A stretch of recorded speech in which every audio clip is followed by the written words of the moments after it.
Hey guys, how you doing? This is Zed from Zed Outdoors. I hope you're having an awesome day. So we are on another trip out and I'm with a good friend Mike of MCQ Bushcraft, and we're actually in Dartmoor. Dartmoor, for those of you that don't know, is in the southwest part of the United Kingdom. So it's going into Devon and Cornwall, a beautiful part of the United Kingdom. It's actually been quite a long time since I've been here. So the reason why we're here is to see a good friend of ours, John Mack. Now, for those of you that don't know, John Mack is a very accomplished green woodworker based in the United Kingdom. His speciality is cooksas and also spoons. His cooksas are quite renowned. He has a very distinct shape with what he does. Now, rewind back to last year, in 2014, I was at the Wilderness Gathering where we had met in person. And up until then, we had spoken a few times on Facebook, and then obviously we met in person and I saw his work in real life, and it was really, really impressive. So fast forward from there, he kindly invited me down to spend a couple of days with him in a woodland he has access to. And what we're going to do is really attempt to carve a cooksa from scratch. Now, I've never carved a cooksa before in my life. I've seen it being done on video. I've not even seen it being done in real life. So let alone have the opportunity to carve one, that's really, really cool. And it was a very kind gesture from John to invite me. So I brought Mike down with me, invite us both down. So we're here now. We got here kind of, I think it was about 10ish this morning, 10 o'clock this morning. We had to drive down quite a distance. So we're here. We took a bit of time setting up. It's been a long time since we saw John. So I just can imagine we're catching up, talking. So we just took our time getting set up. It's approaching the afternoon here, so we've already eaten into like half the day. So what we're going to do now, we're pretty much going to go straight into it now. Now, please note, this video is not designed as a tutorial. It's more of a video diary, you know. So inadvertently, you're going to see obviously the steps taken to us making a cooksa. There's probably a likelihood we're not going to be able to finish the cooksa here. There's quite a lot of work that needs going into it. And obviously with the explanation and recording a video, we're here till tomorrow evening. And I'm not sure if we're going to have time to finish it all. Either which way, whatever stage we get at, John is going to very kindly show us some techniques to finish it off at home. And obviously, needless to say, if we don't finish the cooksa to show you in this video, then hopefully by the time we get home, I'll show you at a later date that finish off there. So we're here for a couple of days. We're also going to be joined later on by a friend of ours called Chris Grant. He is a knife maker, very renowned knife maker and bladesmith from Scotland. So he's driven down all the way from Scotland to come here. So I hate to think what his journey was like. So without further ado, let's get straight into this wild camp and cooksa carving. Thank you for joining me, and I hope you enjoy the rest of this video.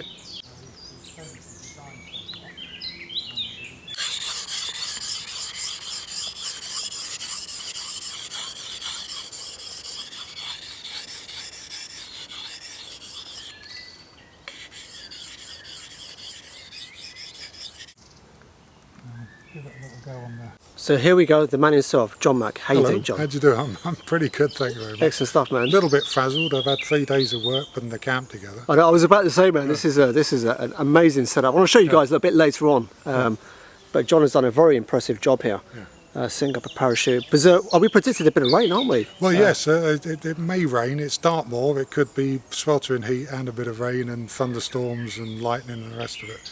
But this will keep the worst of it off. And if not, we've got a nice kitchen up the way with a old-fashioned canvas tarp and a fire. So and a fire, man. We'll be fine. Yeah, we've got a fine bushcrafter here. Yes, Mike is new to the bushcraft. Expert firelighter. Yeah. and before you say it, it's not that Mike's really short. It's just that he's on a slope. I'm downhill. Yeah. He's downhill. Before you think, Mike, are you sure you're really that tall in real life? Just downhill. John's a giant. He's fairly tall anyway. Mike, a lot of you guys will know Mike. Mike, how are you doing? Yeah, I'm good. I'm good, thank you. Yeah, glad to be here. It's lovely. Yeah, Dartmoor's lush. I know. No, it's a beautiful woodland. You've got access to, John, here, and obviously we're gonna hopefully over the next day and a half attempt to make a cooksa under your expert tutorship. Okay, we'll give it a go. Okay, but I explained earlier on, it's just because obviously the timing. Yeah. I think you're saying it's a little bit difficult, isn't it, to get it all done? Yes, it is. It will be a struggle, but I've got a design in mind that I've used before that we may be able to produce something we can drink out of in under a day, perhaps. It won't be the prettiest, but it's a very simple design, which most folks can take on. It's going with the grain of the wood most of the time. As long as your axe is sharp and you've got a good hook knife, we should be in with a chance. So simple, not pretty effective. Sounds like half the women. It sounds like half the women I've dated. Smijdig Jarv ook effectief, I think. That's it. What we'll do, we'll give it we'll give it a posh French name. I'll have to think on that one. That's it. It will just sound really, really good. But what we'll do. So what's the first step then in terms of going ahead and? Well, it's choosing a piece of wood. You can go into the forest and cut a tree down, get your wood however you want. If you're living in a city, go and talk to your local friendly tree surgeon. They can supply you with bits and pieces of wood. Green wood is best, and the wood I prefer is a birch. Following closely behind is a bit of sycamore. Right. They're two very simple woods to work with. But I think what we've got today, care of Alan Robinson, who's a lovely friend of mine, who's also a spoon carver, he's brought me down some aspen. Oh, nice. I'm sure that's what it is. And we've also got a bit of sycamore here, we've got a mix. But we'll split down the piece here. There we go. We'll split that down with the trusty old no name. This is what keeps me warm in the winter. Okay. There's no expense spent here. But we're going to place that in the split. There's a natural split occurring here, so we'll go with nature. If I split across that split, the chances are that split's going to run. So let's go with that. We're going to give it a good old thwack, and then we'll cut an end off about 3 or 4 inches, so we're into the wet wood. Okay. We'll cut it almost to length, and then I'll start axing it and shaping it. I don't use a drawing. The most I'll use is maybe a pencil and an old mug just to get a circle. Right. But today I haven't got a round mug with me. I've only got a kidney shaped one, so I'll do the best I can in roundness. Excellent stuff. No, I look forward to it. It should be great. Yeah. Cheers. Cutty glut. It's a tough piece, isn't it? Notice this is the deliberate error. For greenwood, I've got the wrong tooth set up. Yeah, you've got peg tooth on there. Yes, but it's all I could get from Right. Mole Valley farmers. That's all they bloody well had, wasn't it? I actually quite like peg tooth on most things, really. Yeah. But it's a little bit jumpy, Sure. waffy on a wet piece of wood. It'll be okay. We'll struggle through.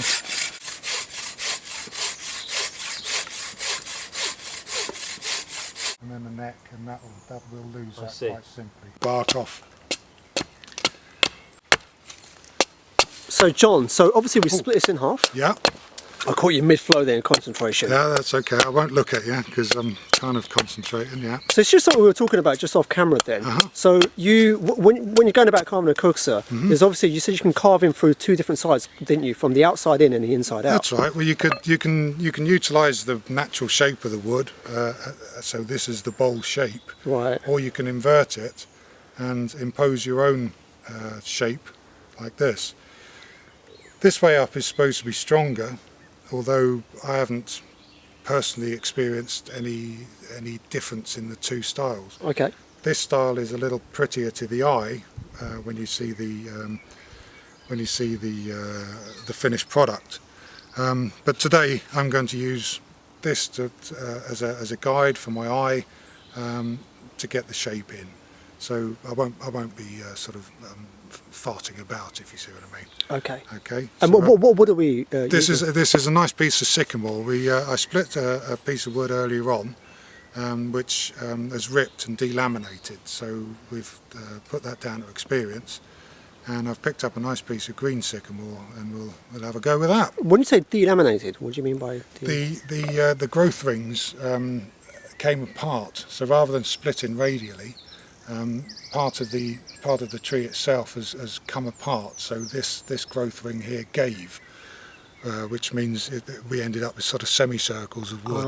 Okay. Okay, so it's delaminated. It's not worth playing with, to be honest with you. This split really nicely.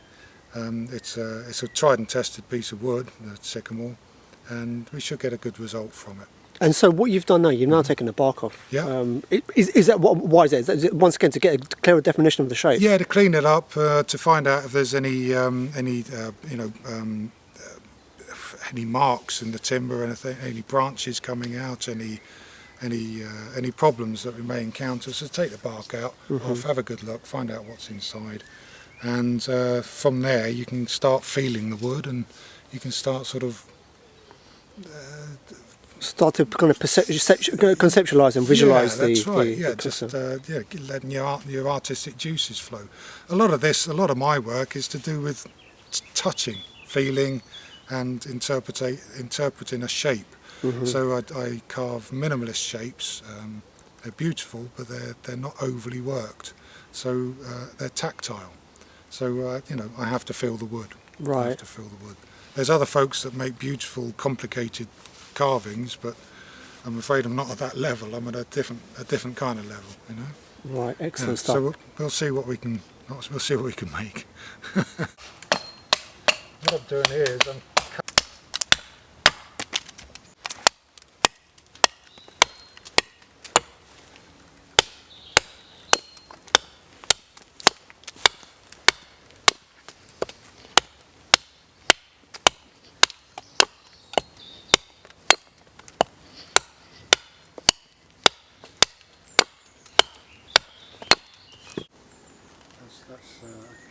well, it was a couple. Okay, so what we're going to do, John has carved out a blank based on a design of his. It's a beautiful design. So what we're going to do, I'm going to just practice some knife techniques. So he's carved out a blank. Okay, and what we've done, we've just drawn on the handle shape and then carved that in.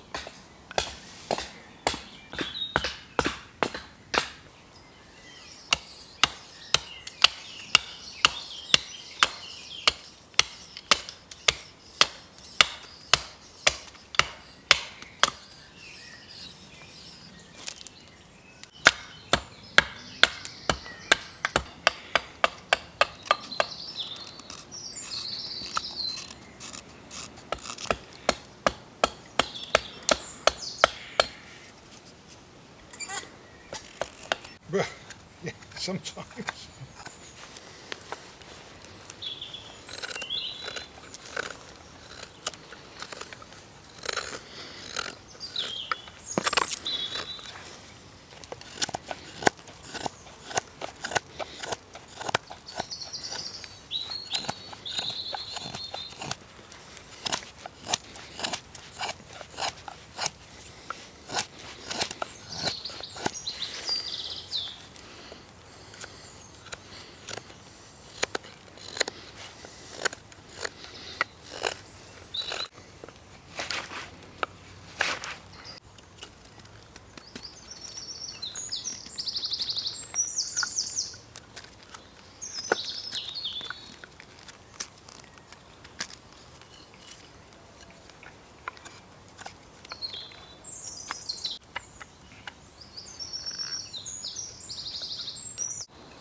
So Mr. John Mack, you're obviously demonstrating first the whole kind of process. So and then obviously tomorrow we're going to follow suit. Okay. Could you give us an update where you're at with the kind of shaping? Well, I've pretty well finished the axe work. It's still a little large, a little clunky, but you can see the shape is coming along. It's moved from a big lump of wood to something with a bit of grace. Okay. And hopefully I can inject a little more grace into it tomorrow.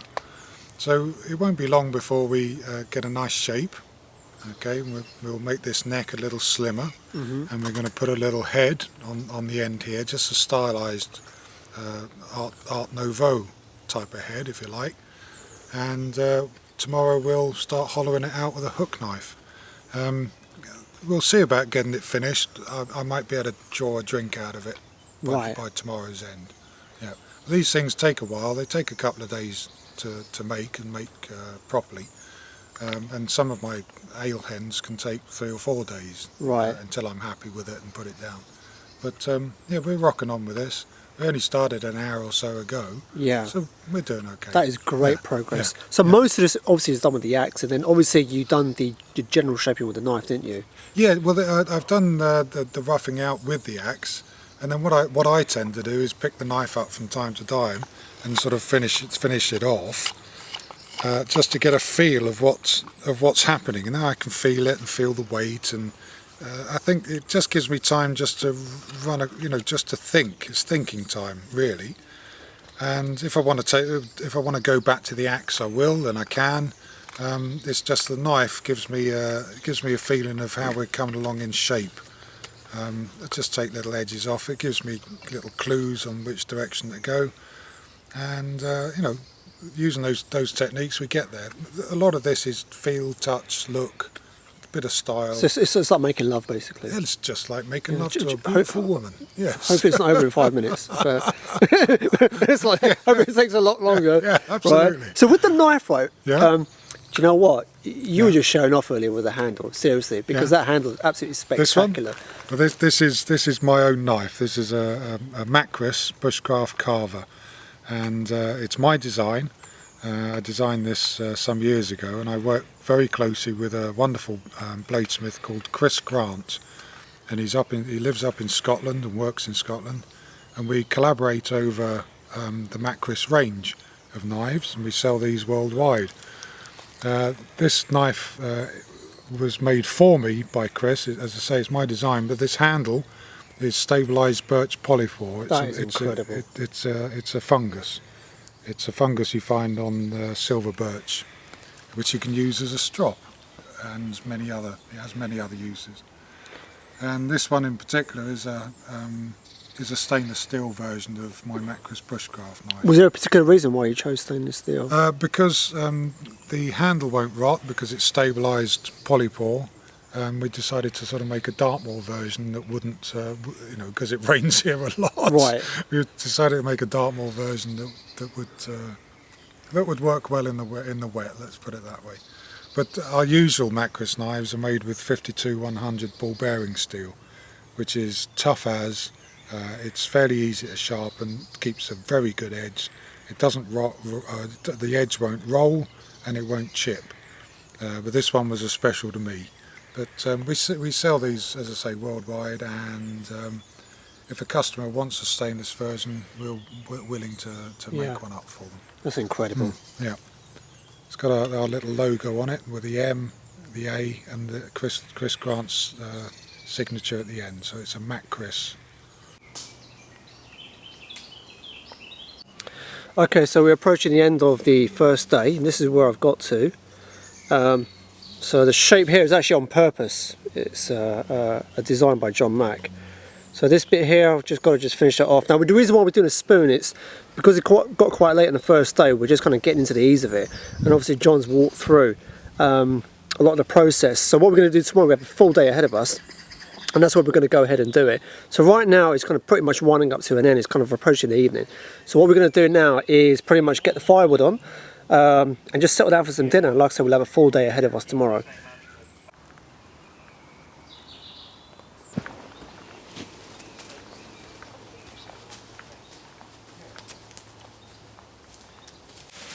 Here we go, we're in the kitchen area. There's heavy duty canvas. What was this material again, John? Was it from it's from an old scout tent. I've cut the ends off and hauled the remaining carcass out into the forest. Hopefully not of the scouts, no? No, not of the scouts, no. We'll delete that bit. They're all wrapped up and home in bed and nice and comfortable and everything else. You bury their body parts like that, yeah? No, I did not, Zed. We deny everything. Yeah. They're not all like that down here, you know. So this is the balance of work, right? So John, master caterer, Mike, doing the firewood, and me just holding the camera. That's it. Well, you've got to have an artist. That's it, man. Ringing familiar bells, eh? Yeah. That's it. That's it, man. Almost touching. Dear.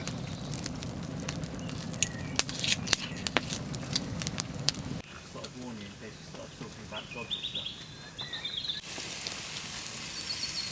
Doing a bit of carving today.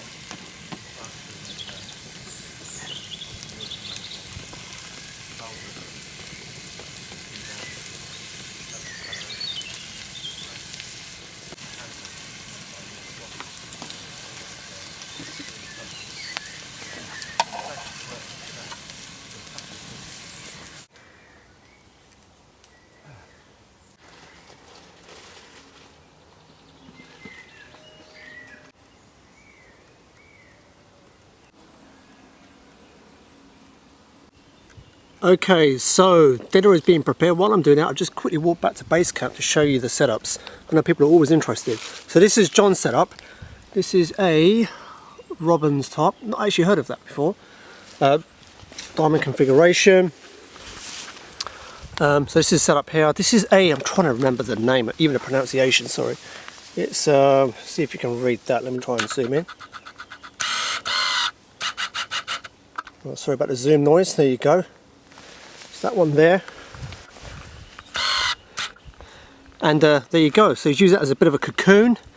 Inside there's his hammock, and he's got, I think he's got an army sleeping bag. And obviously like a parachute grounding, his Bergen, big dry bag with stuff in it. And this has got quite a few tie-out points actually. It's one thing I noticed with this tarp. Even just this side alone. I think there's 1, 2, 3, 4. So it's 5 tie-out points on this one here. And here's my one. So I've got a trusted DD 3x3 tarp. I'm actually going to be redoing this. I've got to redo the guy lines, the ridge lines, sorry, the guy lines. I'm going to change the cordage on that. So there's going to be a lot of changes actually to this setup moving forward. But temporarily, this is the one I've just kind of gone with for now. So I've got the tree huggers, carabiner, whoopee sling. Got my 10th one, the hammock. Whoopee sling's same the other side. I've got a British Army thermarest inside there, and I've just got a normal summer sleeping bag. It's not going to be that cold tonight. Got my trusty Bergen. Just has to get some extra stuff in here for this trip, so I just bought that one. And this is a square configuration, so I've just done that for now. It still covers everything, so that's pretty cool. So that's it. That is my setup, about as simple as it gets. And here is lastly Mike of MCQ, his setup. So he's gone same with a DD 3x3. He's got a Coyote tan. He's got a diamond configuration. He's got like made his own tree huggers with paracord. Sorry about the lighting underneath here. We've got the carabiner. This is a ticket to the moon hammock.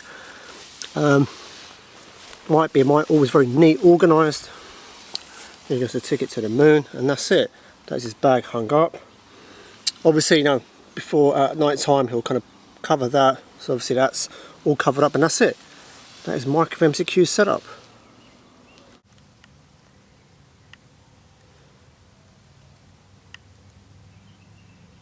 And this is our view. So, we've got John set up. We've got Mike, me. It's quite a big slope down here. It's difficult to make out on camera, but you've got to trust me. That's basically the way it is viewed. It's gone down quite an angle. Got up there, right up there. Can't see it through the trees. There you go. That is our parachute setup. It's a beautiful location. Very, very lush. Very green, very slopey. It's an absolutely beautiful location. This part of the country, it rains a hell of a lot, so they've got kind of a little bit of a microclimate here. But there you go, that's a beautiful surroundings. That's what we're going to wake up to tomorrow morning.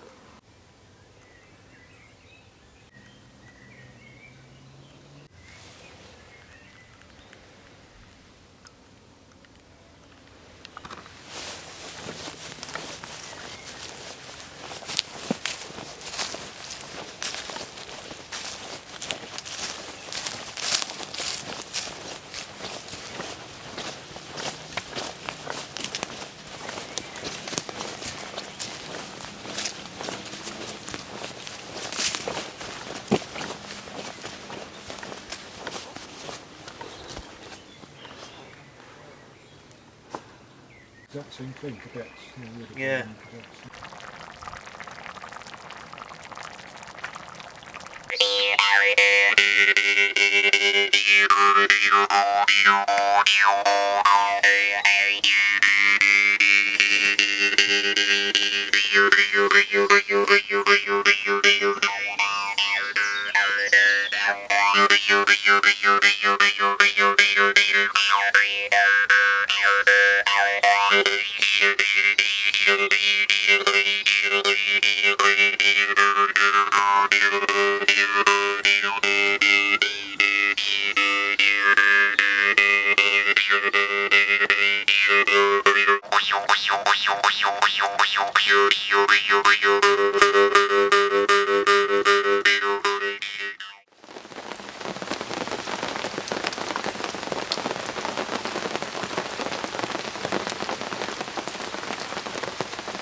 You know that. So you were sort of doing knives or something Aye, something like that. together. It's not the right answer though. When somebody says I like your boots, you say, oh yeah, that's nice, but you can't have them. So that's the reply. You right there, Chris? Aye, nice to be back, John. He's salivating. Sure he is.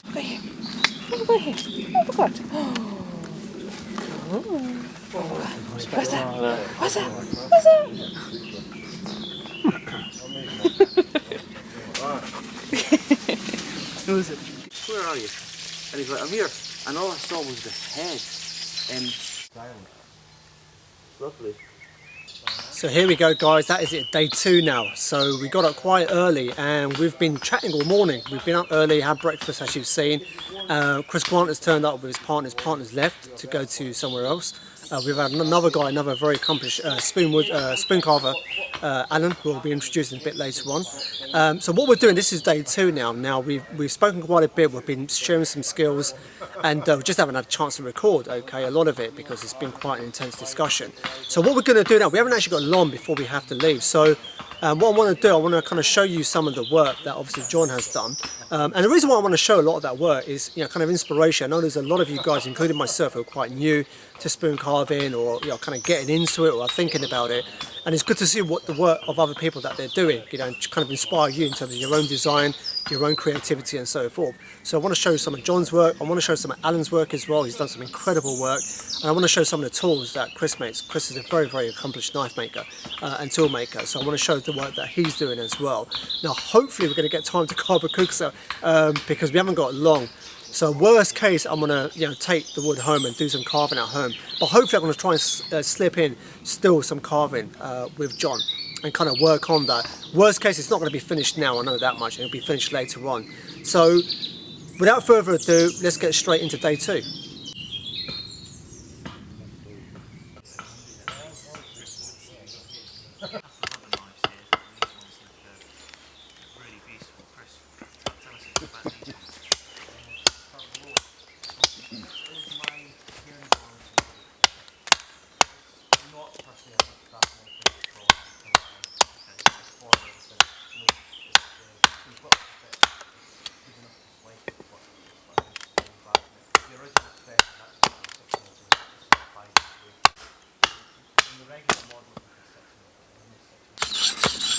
Okay, so John very kindly, I want to sharpen my Grandswell's axe.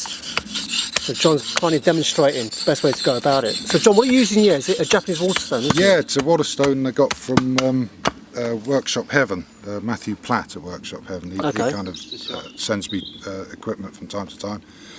we work together sometimes. Oh, and it's a Japanese waterstone, 1200 grit this side and 6000 grit on the reverse side. Okay. You can buy these as individual stones or a dual use stone. I wouldn't usually go walking with a stone this large. I've got a few that I've cut down the middle with a hacksaw. Oh, interesting. And you carry that around? It ruins the hacksaw, but you just carry a half. And then you can also see this one's been really well used. I've had it quite a while, and I'm a bit tight, so rather than going through the whole process from one end to the other, especially with a Scandi grind, I'll just go to the middle, end to middle, and it's flat enough to get a good result. But with your little axe here, I can go from one end to the other, and it'll come out fine. It'll work fine.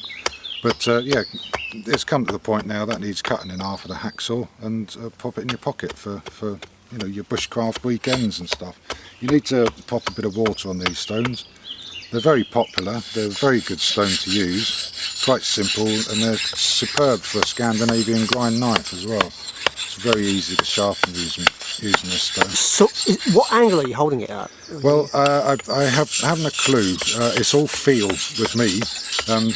I can feel and see when I'm having an effect on the cutting edge. And I'm giving it a little bit of a rock as well, so you don't put a micro bevel on, although that wouldn't matter too much if you did. The idea is to get the damn thing sharp, so what we're going to do, I've got a tissue somewhere. There we go, it's my old handkerchief. So feel if there's any burrs. There isn't any burrs.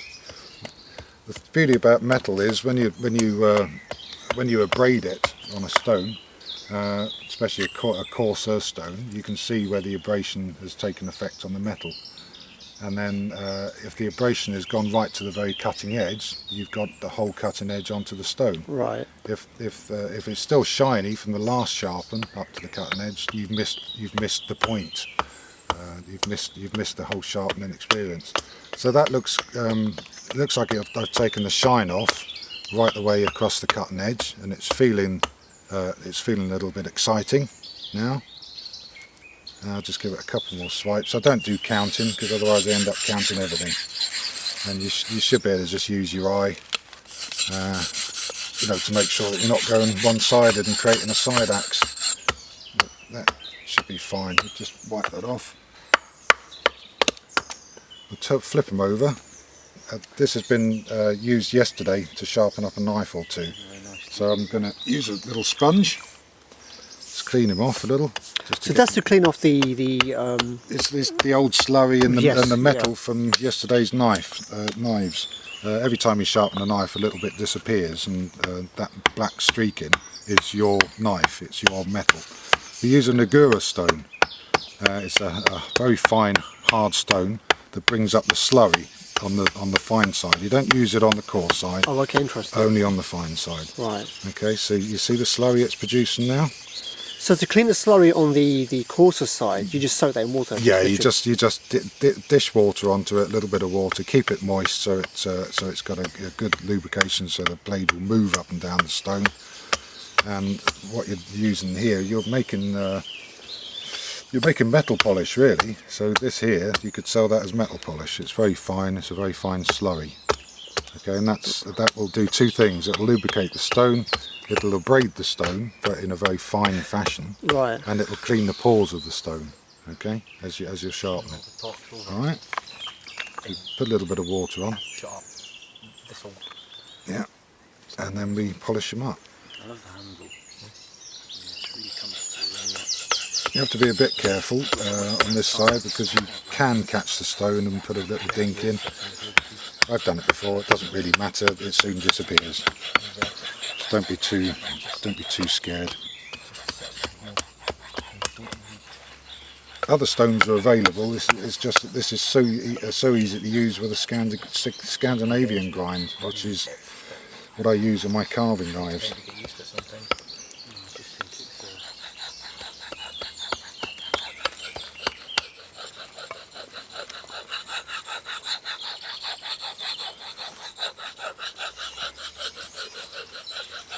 You see the marking up? That's your metal. Yes.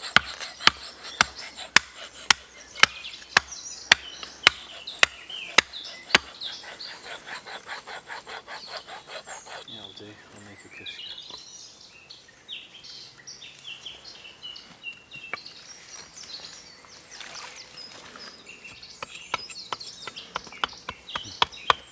You can't see that's less keen than a Mora.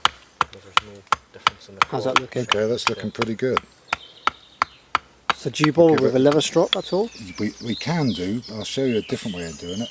Just going to give that a couple more swipes. I had one of these would just be sitting there all day, pruning the ends of my fingers. You know what I mean? It's just one of those knives that's so sharp.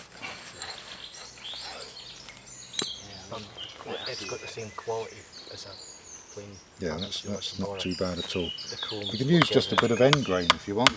If you're in the woods and you haven't got a strop. And if If you're going to strop it, really you only need to wipe it a couple of times, but use a bit of end grain and just run it through the Oh, interesting. end grain, and that will straighten everything up if there's a Oh burr. wow, okay, that's a very cool tip. And that's not too bad at all. How's it? Yeah, there we go. Nice shot. You're an absolute star, thank you. Yeah, no worries.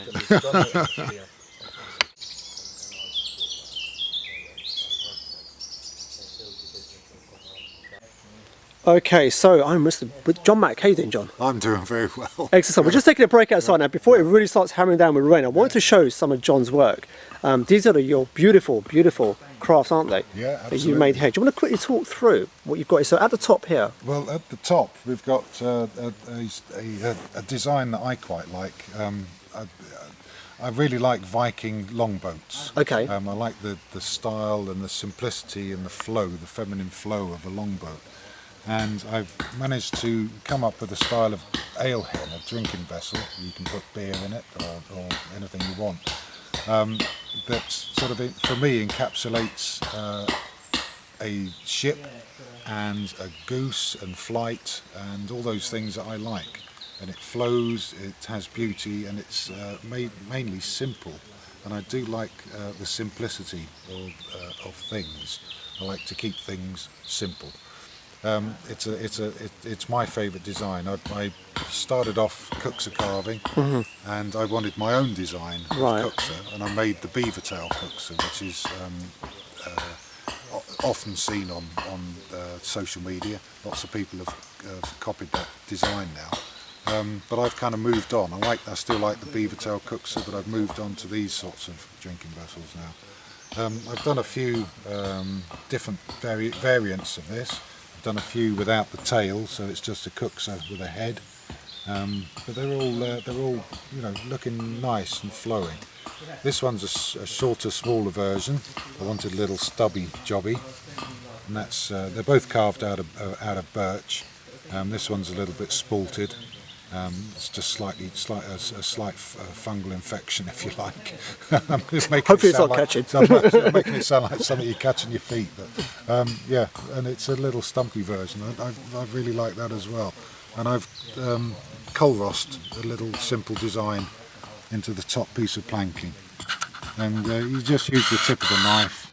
You can draw a little design, use the tip of the knife to cut the fibres, and then you can rub fine powdered coffee into it and make a nice design on your carving. Okay, John, so we've got the spoons here. Yeah. So do you want to do a quick run through? Yeah, that's That's okay. Or just a general overview. Yeah, well, I've been carving cooksa for some years now, and I'm working away at it, making my own designs. Some work, some don't. I don't copy other people's work. I don't tend to look at other people's work too much, so I can use my own imagination for my own designs. The same applies with spoons. There's some beautiful spoon makers out there that make beautiful spoons. I've got my friend Alan Robinson is here with me today. He's a stunning spoon. Okay. These spoons are again an evolution of my own design, my own thoughts on what a spoon should look like in John Mack world. I've made many spoons in my time, and not all of them have been the prettiest spoon in the box. But I'm leaning towards little stumpy spoons with a bit of coal rossing. The coal rossing is the marking with a coffee ground gotcha. Rubbed in, and little short stumpy spoons, a little eccentric. A little more eccentric, let's say, than most of the fare you see out there in spoon carving world. Again, I use three tools for all of these carvings. I use the three primary bushcraft tools, if you like. An axe, a knife, which is a Macris knife, which I've designed, and it's made by Chris Grant, and a hook knife, and my preferred hook knife is made by Nick Westerman. So with those three tools in my bag and something to sharpen those tools with, I can go into the forest, cut a little bit of wood, and make some art. And I figure once you've mastered a technique of spoon carving, you can then use those tools in other ways in the world of bushcraft. So you could theoretically use those skills that you've acquired to build a boat, a house, or anything you choose. Right. But it's for me, it's something extra. It's camping plus. It's bushcraft plus. It's the craft of bushcraft, and it excites me, and that's why I do it. It's I can't really explain it, but it's an add-on to camping and bushcraft. No, it's a powerful skill to have. Absolutely crazy. It's needless to say, obviously, John, I'm going to put a link to your website, where I know people can find out more about you and also connect with you on your respective social media profiles. I'm going to put a link below the video, but just out of curiosity, what is the URL for your blog? Well, I've been writing a blog for some years now. It's called, well, you can find it at www.spooncarvingfirststeps.com, and on that blog you'll find lots of handy hints on how to sharpen your edge tools, how to use your edge tools, how to carve spoon and cooksa. There's a little bit of bushcraft. There's all sorts of little stories and photo tutorials. It gets quite a lot of traffic. It's quite popular, and it'd be really nice if you guys would come and have a look at it if you're interested in carving and edge tool maintenance. But it'd be good to see you there. Excellent. John, thank you so much for talking us through this. Thank you. No problem at all. Yeah.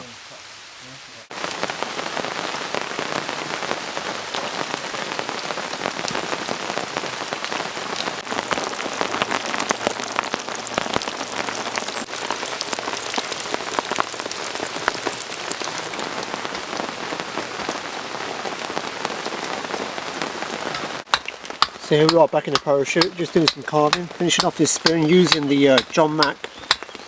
Beautiful tool to use. Here we've got Alan, which we're going to see shortly. Doing some incredibly detailed carving.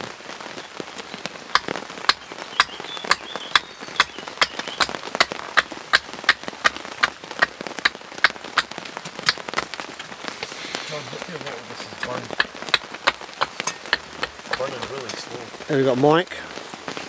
Carving the cooksa. Getting there.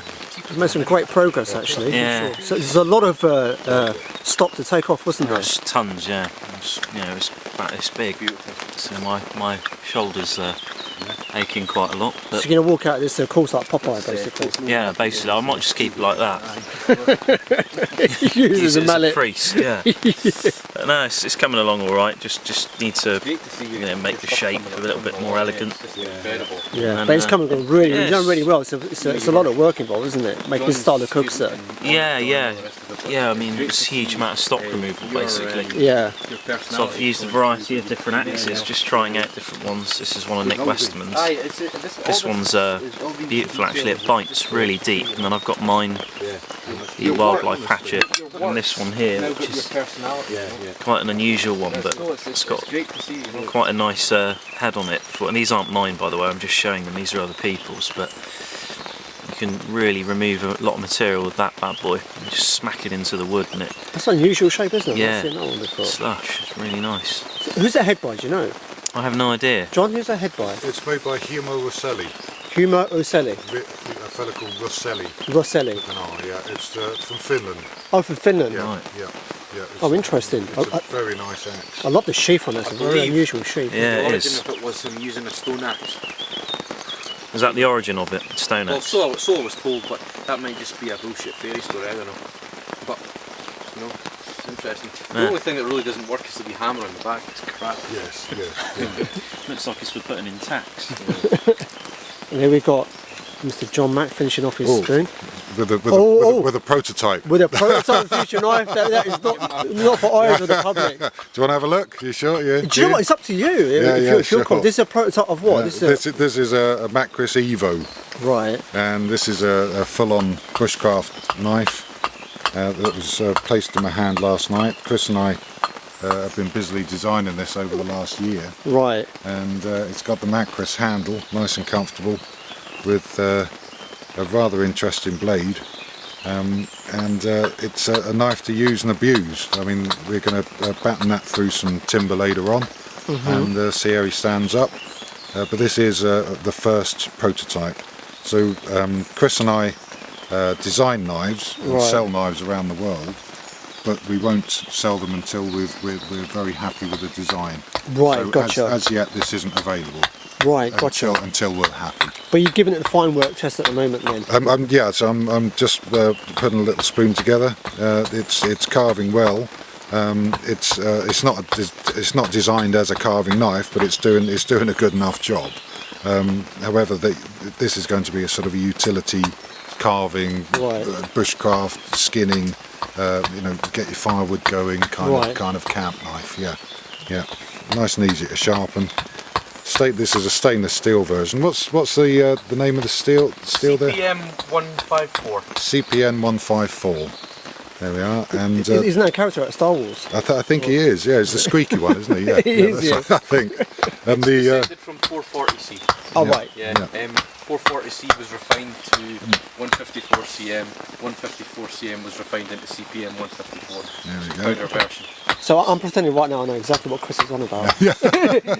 But no, that was. But the handle material is a Scottish, it's Caledonian bog oak, isn't it, Chris? Which can be up to, it could be 4,000 years old or older. Wowzer. Which is rather special. But that's the very first prototype, and as I say, that we need to wear this sucker out. Right. And then we can, if we're happy, we'll put it on the market, and if we're not, we'll change it or bin the whole idea. Excellent. Thank you, John. Yeah. We like to do things properly. There we go. And look at the back there. It's a beaut.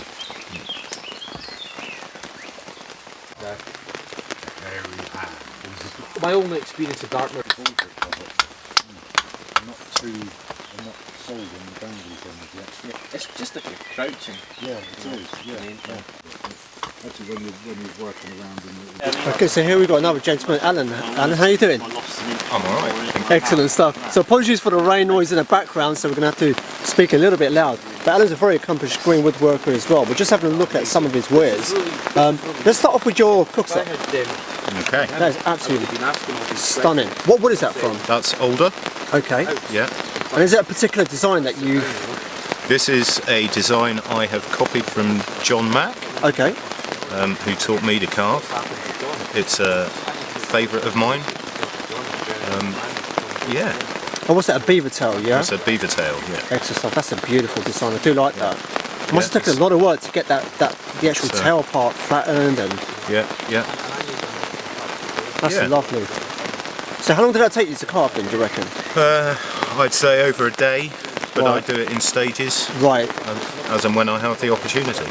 Excellent stuff. That's beautiful. And I like that. So in terms of your spoons then, let's start off with a couple of the ones that you got on the table here. One from today. Oh, geez. Yeah. Now, sitting next to Alan, watching him carve, the speed in which he'd done this impeccable job was incredible. So what wood is this again? This one's sycamore. Okay. Felled a week ago. Yeah. And you done it relatively quick, didn't you? That would have taken me ages to do something like that. So we've got the design at the top. You've done chip carving as well along the handle. Got a side profile. That is absolutely stunning. So what's that hook up on the back for? Is that to rest on the pot when hang on the pan? Yeah. Oh, nice. Or lift. Ah, yeah. Interesting. Yeah.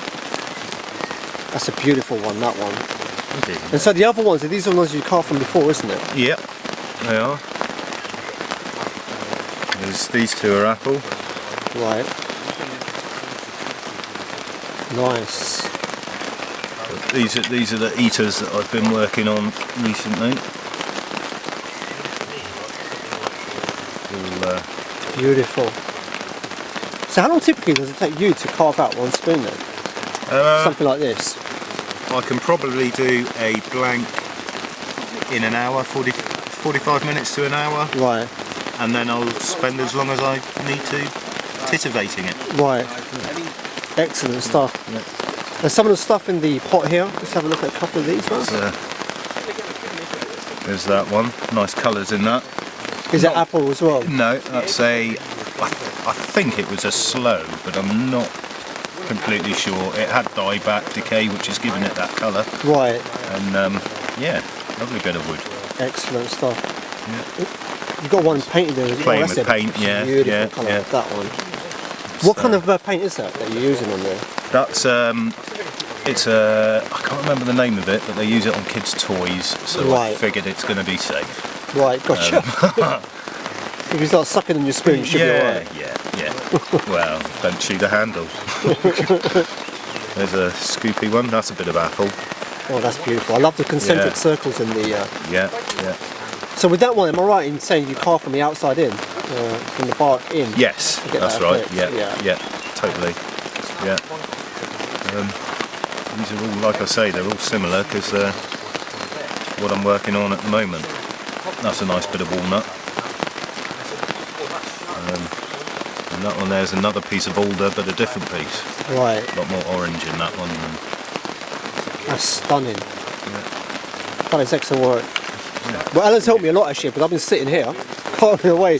So using a couple of the tools, Alan's helped me a lot, out a lot with my technique and stuff. And Alan, I'm going to put a link to Alan, as with everyone else, with Chris and John. I'm going to put a link to your fan page. But just what is the name of the fan page that you're on? It's Alan Spoonmaker on Facebook. Alan Spoonmaker on Facebook. I'm going to put a link below, guys. You need to check out his work. Absolutely incredible. Thank you for taking the time to show us this, Alan. Cheers.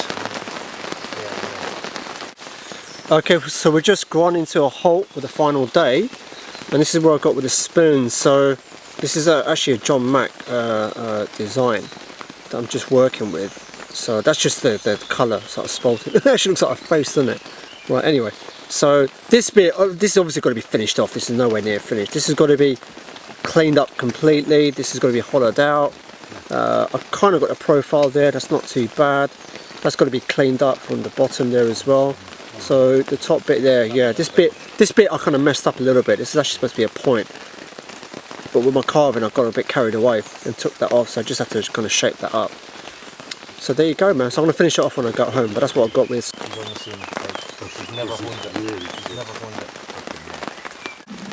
Okay, so last but not least, we want to talk about the work that John Mack and Chris Grant have been working on together. So Chris is doing a commentary on some of these knives. So let's start off with this top one here. So what are we looking at here then, Chris? Okay, you're looking at a small utility knife. Right. Quite an elegant little knife, quite thin, but not fragile. This knife was a collaboration with Sean Mulhall, Sean the Silver Fox. Right. This is a particular special edition. The blade's stainless damask steel, combination of two high wear stainless steels. And the handle is stabilised alder burr that I've self-harvested. And it's not it's not a hard use knife, it's a multi-purpose knife, but it's specifically for rabbit, deer, small game. That's gotcha. My ideal, and it's one of these lovely things where you make something and it's what the client wants, it's what you want, and it ends up most people pick it up and say, no, I really like that, it's a nice little knife. That's beautiful. And it's very rewarding. And you've got the model just below it over here. Yeah, the reason this looks so similar in so many ways is it's a set. The gentleman ordered one of these and one of these. This is a variation on my own design. Cairn, I call it the Cairn Gorm. It's not a bushcraft knife per se, it's a general purpose outdoor knife. It's large, it's the same scale as a bushcraft knife, but it's got a flat grind, so it slices a lot better. It's nice and thick on the back, so it can take some abuse and some nice weight. I've addressed the balance by tapering the tang as well. Another thing that's slightly different outside the norm is this actually has corners on it, which was a real break in convention, not just generally but for me. You know, I've always tried to pride myself on the ergonomics and have a nice elliptical handle, but this was me really trying to break my own rules, standing outside the box and saying, no, can I make this comfortable? And the answer is yes. So it's basically closest probably to a hunting knife, but it has the thick spine that means it can see some heavy work. They're beautiful, absolutely lovely work on both of them. Both the levers sheathed, the handles, the scales, the blade. If you want to know the slots for paracord, it gets wrapped right the way through. And that goes to what stings across the... Yeah, you can get about 2 metres of paracord through. It was just a custom requirement. Nice, beautiful. Okay, so moving on to this one here. It's like a little quiz show, isn't it, this one? Yeah. Moving across. So with these ones here at the top one, what are we looking at the top? Well, these are both knives designed by John Mack. The smaller model is a narrowed tang dedicated carving knife called the Mini Mac, and this is the sister to it, which is essentially the same knife but full thickness at the point and a full tang knife. Right. So if you want a stronger knife, a heavier knife, slightly thicker, it's essentially a larger wood carving knife that's been reversed into a full tang knife. We call it a bushcraft carver. It's not a per se bushcraft knife, but it's a sort of combination of the two. And we decided to make the smaller knife the dedicated carver, the points tapered for delicate work, chip carving, colrossing, whatever you want to do. And the weight's significantly reduced. And it works great as a set, but what this is ultimately is an option to choose the lighter one or the heavier one depending on what you need to. One thing I should say is these are made for John. These are birch bark that's been stabilised. The sheaths are special. This is not something I can lay my hands on easily because I physically had to go out and get it. These are very much a special edition for John because it's been 5 years since we started all this, and he finally got his birch knives that he. I'm sure it was worth the wait. These are stunning, absolutely stunning. The one thing that impressed me with these was the ergonomics on the handle. Like there was no burn points. It was. And again, it breaks convention because most bushcraft knives you'll have your finger notch and you'll have this sort of bird's head at the end. It breaks convention because it's almost the complete opposite. But again and again, the feedback we receive is, because the handles are shaped kind of bulbous, it's very comfortable. You don't have to hold it white knuckle tight. It's really comfortable in the hand for long periods. Yeah. We get that over and over and over again. And so it's unconventional, but the feedback so far is nothing but positive. Excellent stuff. Yeah. No, they're beautiful work. And then last but not least, what are we looking at here? This is a prototype that John's testing. What this is essentially is a marriage of two. I had one of the very first cairngorm knives, something similar to this but slightly thicker. I had this down to show John, and of course the handle's not to John's taste, but I explained that the blade is more utility. It's strong, but it will slice. The really thick back, thin edge will allow you to split and slice. So I suggested, wouldn't it be great if we could marry this? And it's really not a good way to design a knife, to put this blade onto a handle, but we thought we'd give it a go, and it involved a little bit of stretching. We added in our castle, but it's essentially this blade on this handle. But gotcha. The preference for me for this knife is 6mm. I had to do this in 5 because that was the only steel stock available, but John's is a full 6mm thick. Gosh, that's a beast, isn't it is an absolute beast, and I'll show you something interesting, and it's very much more evident in this knife, is when you tend to have a tapered blade like this, automatically you tend to get a distal taper. See how that narrows right the way down? Yes. You always tend to get that, but to make the point as strong as possible, I've varied my angle of grinding. So what I've done is I've made it slightly deeper here, and that's allowed me to retain as wide as possible at the point, sort of bullet shaped. Just makes it stronger. Right. Means it can take more strain. So that's that was ground right down to absolute zero, and then brushed, and then ground. And to balance out, also it's a heavy knife. It's got a taper tang from 6 down to 2mm, and that's all drilled out inside to lighten it. So this is the prototype? This is a prototype, yeah. John's been trialling stainless steel for me to see if it will work for him in several different ways, one of which has been extremely successful. This is another type of steel for him to try, and if he doesn't like it, doesn't work out, we'll just make another one. Simple as that. And it's mostly at this stage about the design, but we're also playing with materials, and if it works, we'll hopefully produce it. Excellent. Thanks so much, Chris. My pleasure. Thank you. So there you go, guys, that is a wrap for this video. We're at the end of day 2, it's approaching the evening now, and me and Mike are going to make a move. We're going to drop him off home. I want to head home to London, so we've got quite a long drive, and it's been an incredible 2 days. Now, apologies about the lighting for this last scene. It's actually hammering it down, and it has been for the latter part of this day. We've been fortunate. Yesterday during the day it was beautiful weather. At night it rained quite a bit when we were asleep. Today, the first half of the day was immaculate, and like this latter part of the day it's just hammering down with rain. but we were great. We were dry under the parachute, dry under this canopy now where the kitchen area is and where I'm recording this video. So apologies for the darkness. Now, all of it's been a fantastic 2 days. Like I said, you know, John Mack, a big thank you to him for his kind hospitality, to him and his partner, Sarah, and also to Chris Grant and his partner that we met. Chris Grant, who you heard kind of in just a clip before talking about the knives. Him and John Mack do a lot of collaborations. Then there was Alan, who made a brief appearance, who joined us for the latest part of this day. A very, very accomplished green woodworker, very talented, and it was just great. It was just a great company, great surroundings. I haven't been to this part of the United Kingdom in quite a long time, let alone ever doing a wild camp here. So this was really cool, and it was just good. You know, we had good company, good vibes, a lot of skills were shared, and this is the great thing. I'm around people that I'm kind of honoured where I'm surrounding myself with people who are very, very knowledgeable in the whole paraphernalia of topics and subjects. You just kind of soak it up, you know, so there was a lot of conversations that were happening. And like I said with this was a video diary, so I tried to encompass as much as is possible. So my apologies first and foremost if the video was a little bit patchy. It's very difficult, you know, when you're in an environment like this, there's a lot going on, the weather's kind of playing up, to record a great video. And hopefully, you know, I've done the best I can, and I hope you really enjoyed it. It's needless to say that I'm going to put a link to John Mack, Chris Grant, and to Alan, to their social media links below. Please do go and check them out. Please show them your support. They're each individually are doing some great work. And yeah, this is why I'm spending time with these guys. They're very knowledgeable, very down to earth, very hospitable, you know, and they have some great resources on the stuff that they're doing, and they're obviously putting out some great work respectively in their own fields. So Chris Grant with the knives, John Mack with his wooden wares and the knives, and Alan with his wooden wares. So please go check them out. The links will be to that down below.